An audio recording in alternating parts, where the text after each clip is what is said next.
kita, terutama warga gereja Protestan Maluku yang dikasihi dalam Tuhan Yesus Kristus.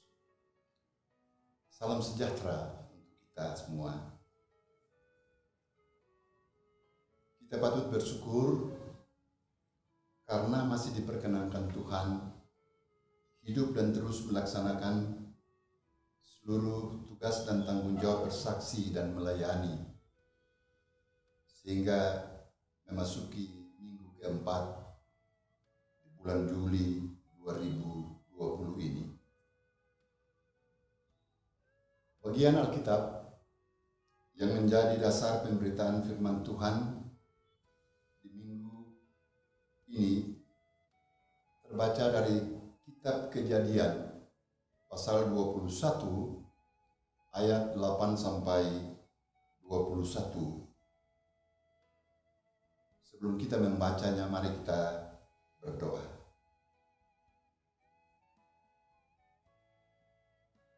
Ya Tuhan, kami mau membaca firman Tuhan. Kiranya Roh-Mu yang kudus menuntun kami semua untuk membaca dan mendengar apa kata firman-Mu, agar kami mampu melakukan dalam keseharian hidup kami dimanapun kami berada. Roh Kudus itulah yang menjadi kekuatan yang bisa menuntun kami memahami kehendak-Mu lewat firman ini. Dalam nama Tuhan Yesus kami berdoa. Amin.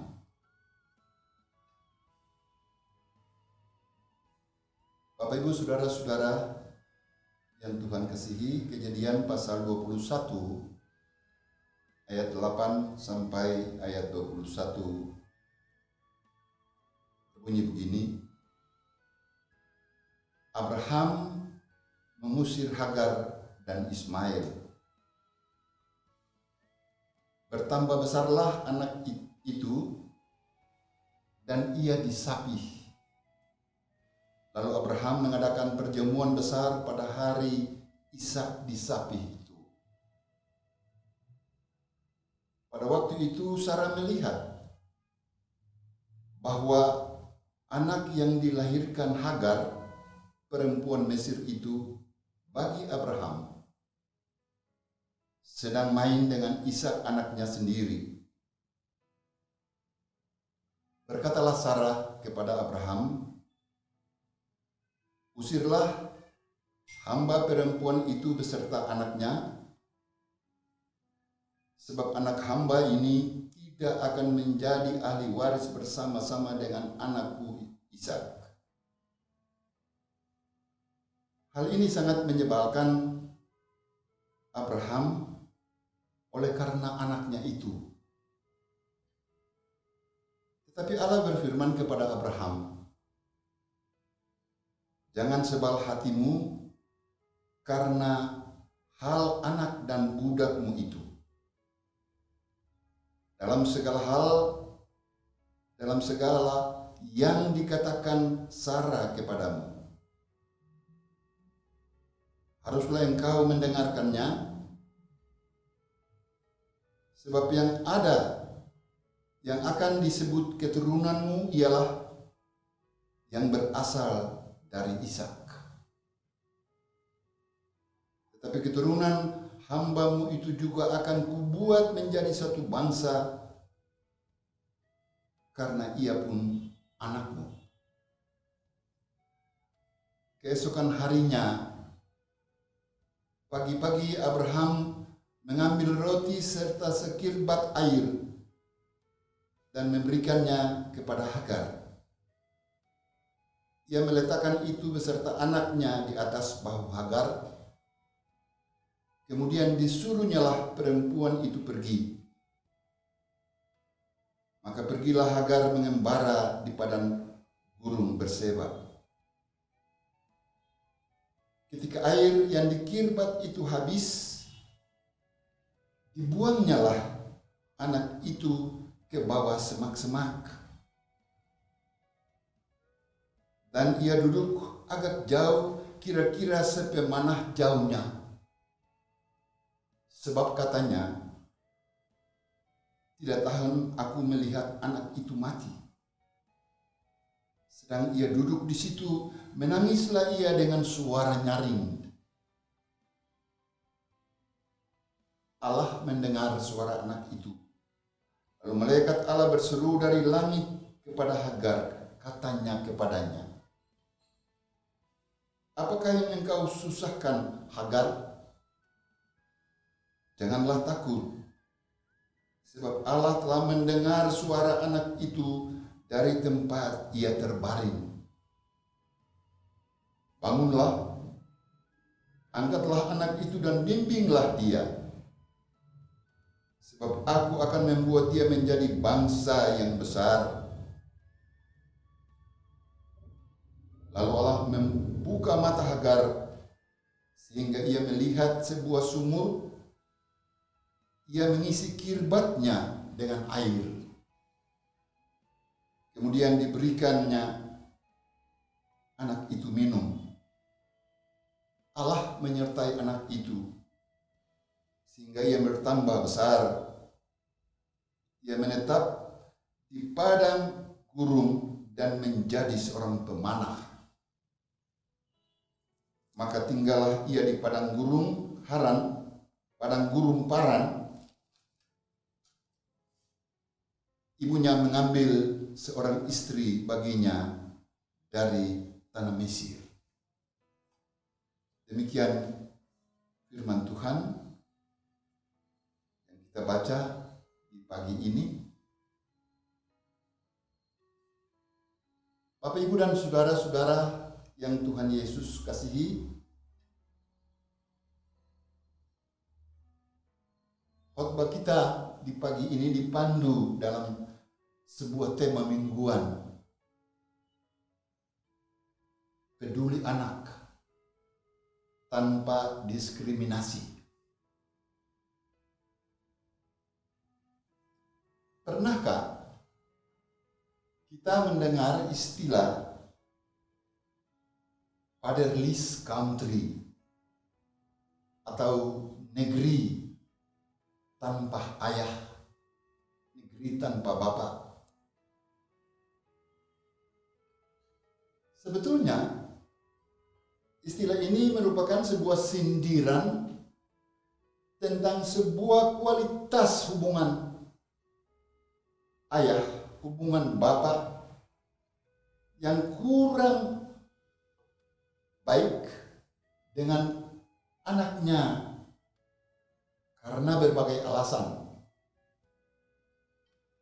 Dan biasanya keadaan itu akan membuat seorang anak tidak tumbuh secara lengkap, secara baik,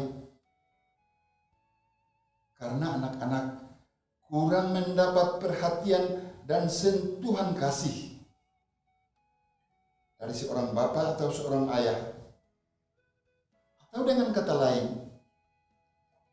anak kurang dipedulikan.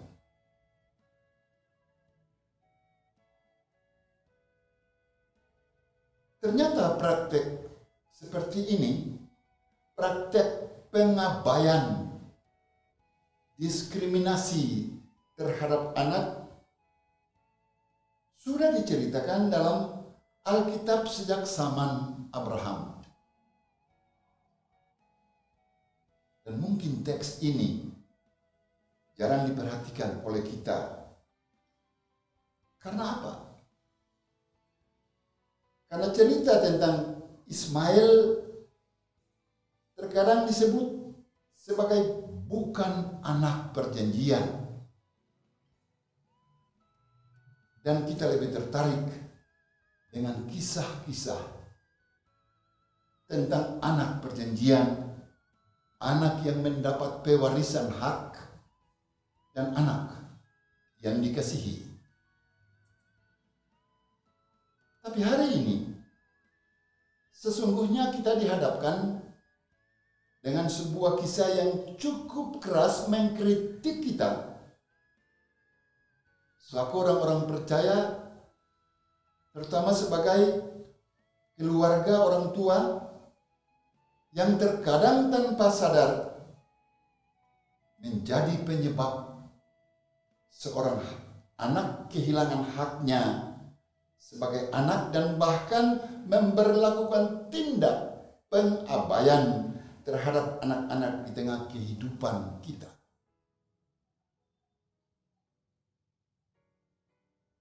Karena itulah dalam catatan teks Alkitab yang baru kita baca, ada dua hal yang mau dicatat dari teks ini. Yang pertama, anak diciptakan Allah dengan hak masing-masing, namun diabaikan oleh manusia. Kisah tentang Hagar dan Ismail lebih dulu diceritakan dalam Kejadian 16. Kalau kita membaca Kejadian 16, di sana nama Ismail untuk pertama kalinya diberitahukan oleh malaikat Allah kepada Hagar. Dan menurut tradisi Alkitab, pemberian nama oleh malaikat ini sangat berkaitan erat dengan janji keturunan, seperti menjadi ciri khas masyarakat pada waktu itu. Sementara nama Ishak diberikan oleh Abraham. Jadi Ismail adalah nama yang diberikan Allah, sedangkan Ishak adalah nama yang diberikan oleh Abraham. Sementara dalam teks kita Kejadian 21 ini, Ismail tidak pernah disebut namanya, baik oleh penulis, Sarah, Hagar ibunya sendiri, maupun oleh malaikat Allah. Mereka menyebut Ismail dengan sebutan anak itu. Sedangkan Ishak disebut namanya baik oleh penulis dan oleh Sarah ibunya.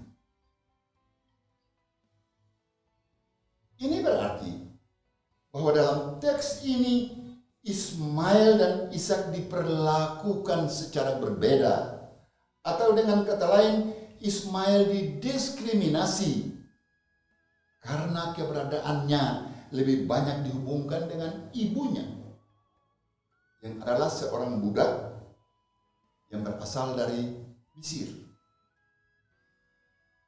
atau juga disebut dengan deretan kelompok orang-orang lemah, orang miskin, orang yang termarginal, yang terpinggirkan, berbeda bangsa, berbeda suku, dan lain-lain. Maksudnya, Ismail mengalami perlakuan seperti seorang anak tanpa bapak, tanpa ayah.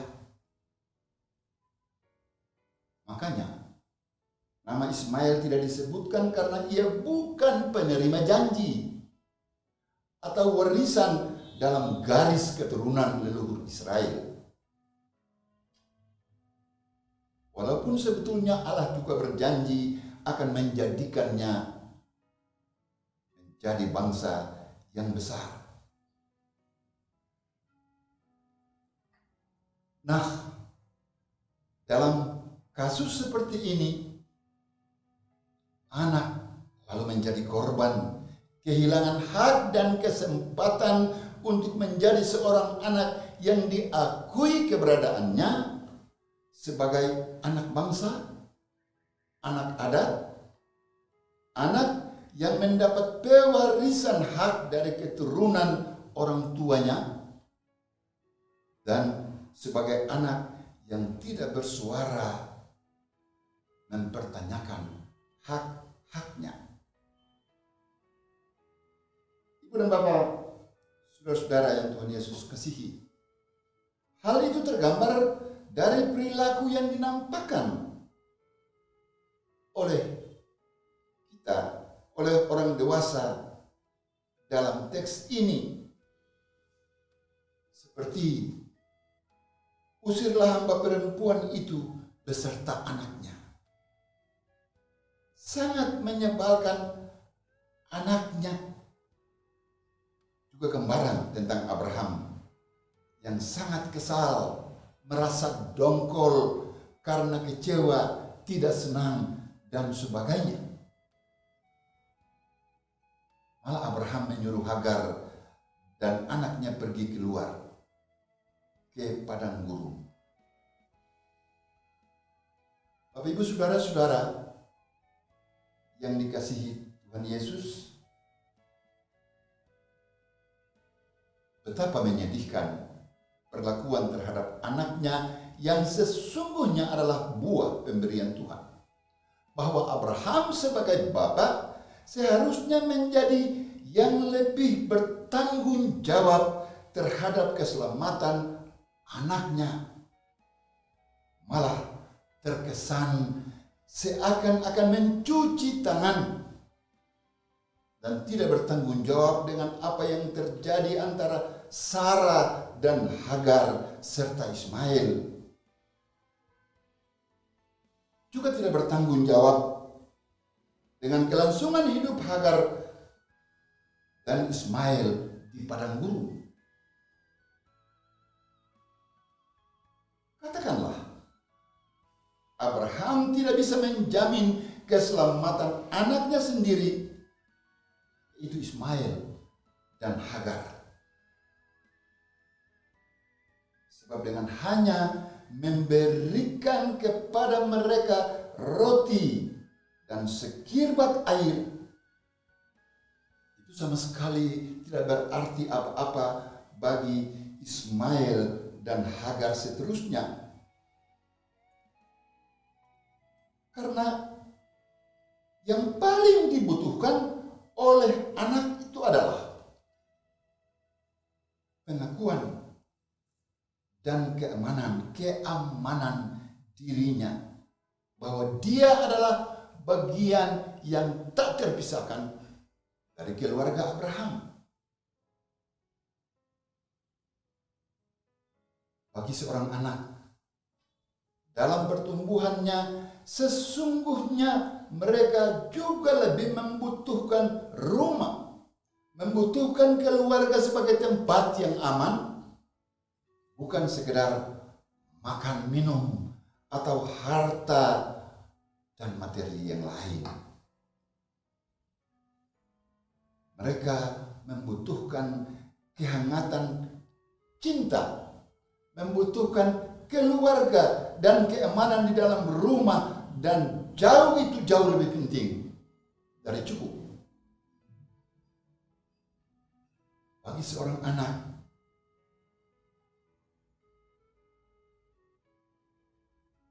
yang mengalami diskriminasi dari rumah ayahnya, tentu akan melahirkan trauma yang sangat dalam. Ibu dan Bapak, saudara-saudara, tahukah kita bahwa tingkat kerusakan psikologis yang akan diderita oleh anak-anak kita akibat penolakan orang tua, penolakan keluarga, yang pertama akan menyebabkan harga diri anak menjadi sangat rendah. Anak menjadi perilaku anak menjadi sangat kekanak-kanakan. Anak menjadi manusia yang tidak mandiri. Bisa saja juga anak mendapat kesulitan menetapkan identitas dirinya dan juga mengalami kesulitan dalam belajar. Dan lebih penting lagi adalah anak kurang bisa mengambil keputusan di dalam hidupnya. Kalau bagi anak perempuan, tanpa model peran seorang ayah, setelah dewasa memang sulit menentukan pasangan yang tepat untuk dirinya. Salah memilih pria yang layak, salah pilih jodoh, dan lain-lain sebagainya. Oleh karena itu, pembelajaran penting pertama bagi kita di hari ini adalah selagi ada kesempatan dianugerahkan Tuhan menjadikan diri kita, menjadikan keluarga kita, terutama orang tua, dan mendapat kesempatan berada bersama dengan keluarga di rumah, maka hal yang paling esensi bagi kita semua yaitu kenalilah anakmu dengan seluruh keunikan mereka masing-masing. Dan biasakan diri kita untuk tidak mengabaikan setiap pertanyaan, permintaan, dan keluhan anak-anak. Sebab jika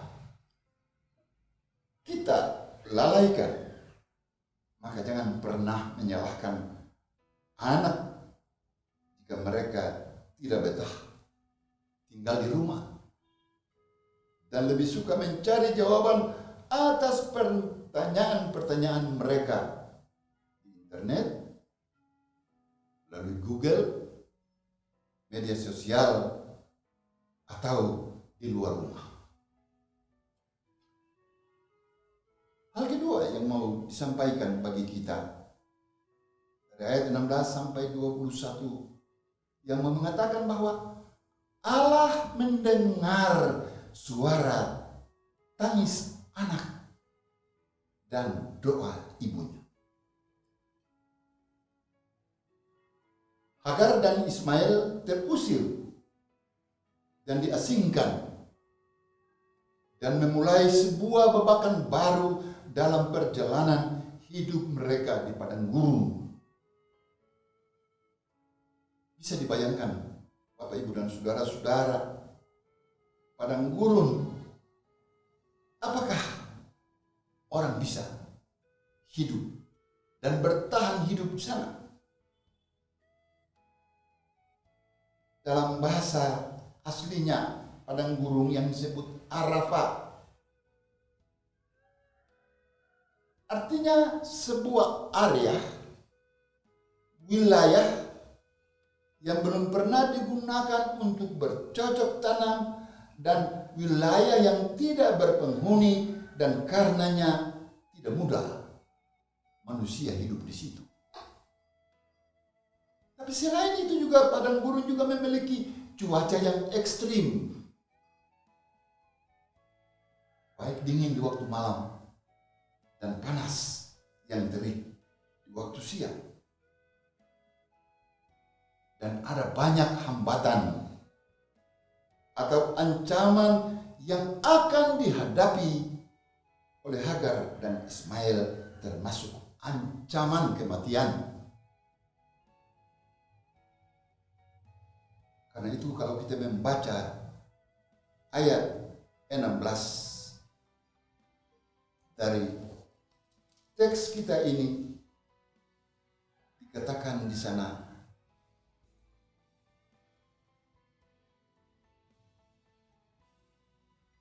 lalu ia duduk agak jauh, kira-kira sepemanah jauhnya. Sebab katanya, tidak tahan aku melihat anak itu mati. Hagar menangis dengan suara yang nyaring, seakan-akan dia mau meratapi nasib anaknya yang hampir mati itu. Tangisan Hagar sebetulnya sebagai sebuah protes bahwa hidup yang sudah dijalaninya, penderitaan dan kesedihan yang sungguh-sungguh mendalam dialami. Di padang gurun, tak mungkin ada orang yang mendengar tangisan seorang ibu akibat ancaman kematian yang sedang dialami oleh anaknya ataupun oleh dirinya sendiri. Tapi saudara-saudara, Allah mendengar suara tangis anak itu. Allah mendengar suara tangis Ismail dan menjawab doa ibunya. Padang gurun, Allah yang maha melihat dan mendengar itu menjumpai Hagar dan Ismail. Dalam keadaan Ismail yang hampir mati dan Hagar yang nyaris putus asa, Allah menjumpai dan menyapa mereka. Perjumpaan mereka dengan Allah ibarat tetesan embun segar untuk memulai hidup mereka di dunia baru, yaitu di padang gurun. Di padang gurun yang sulit dan tidak mudah itu, Allah hadir dan menghidupkan kembali Hagar dan Ismail dan mengatakan, jangan takut, sebab Allah telah mendengar suara anak itu dari tempat ia berbaring. Saudara-saudara, itulah Tuhan Allah kita. Jika ia bertindak, maka bukan hanya satu atau dua masalah teratasi, tetapi total. Tindakan penyelamatan Allah atas umatnya itu bersifat total dan paripurna, tidak setengah-setengah. Karena itu saudara, dikatakan lebih lanjut, Allah berkata melalui malaikatnya, bangunlah, angkatlah anak itu dan bimbinglah ia, sebab aku akan membuat dia menjadi bangsa yang besar. Perintah Allah itu didengar oleh Hagar. Itu berarti ada tanggung jawab yang dipercayakan kepadanya. Jangan biarkan anak itu mati, karena hidupnya masih berlanjut. Anak itu masih punya masa depan. Ia akan menjadi bangsa yang besar. Itulah sebabnya kalau kita membaca Kejadian 16 ayat 11 dan 12,